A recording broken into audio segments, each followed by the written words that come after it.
What's up, everybody? My name is Zach with Bicycle Performance Center, and if y'all look to ramp up your training this fall semester, we want to bring you a couple easy exercises that you can do on your own to improve your speed and agility on the field. This month, we're going to focus on the foot, ankle, and lower leg complex.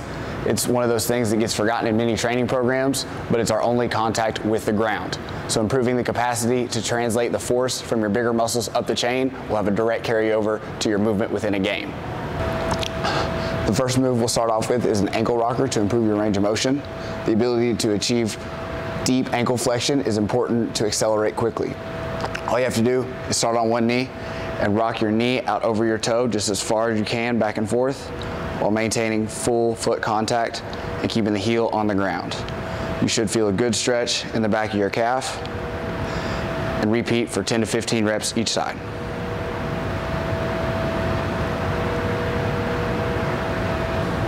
Ankle range of motion doesn't do us any good if your foot and ankle collapse at every ground contact.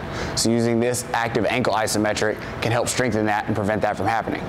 To get into position, find an elevated surface.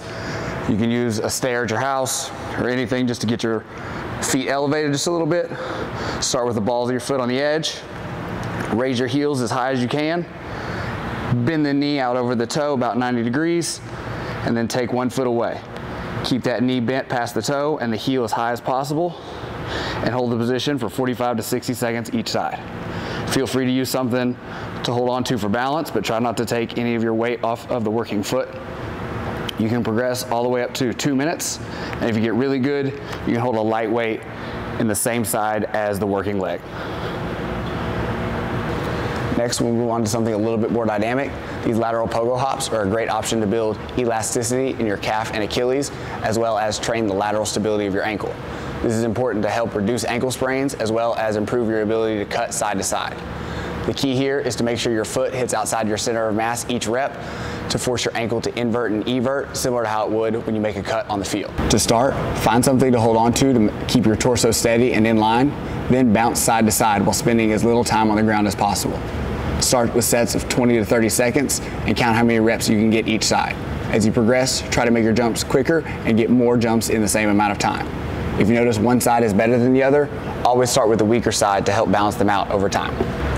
Finally, I like to use power bounds to put it all together and force your foot and ankle to work in sync with the bigger muscles in your leg. To do this successfully, your lower leg has to be stable on ground contact and roll through an exaggerated stance phase to achieve a good push-off, similar to how it would while sprinting. This will help you integrate the qualities that we've worked on to improve speed and power in competition. The goal is to move both high and far, again, spending as little time on the ground as possible. A common misconception is we want to land on our toes for repeated jumps, but that will result in spending more time on the ground and less power. Keep your toes pulled up in the air and look to land on your midfoot and allow your foot to move naturally as it rotates to push off the big toe. Start with smaller, more vertical bounds for just a couple each side until you can do that with ease, then begin to lengthen each rep and do more reps per set.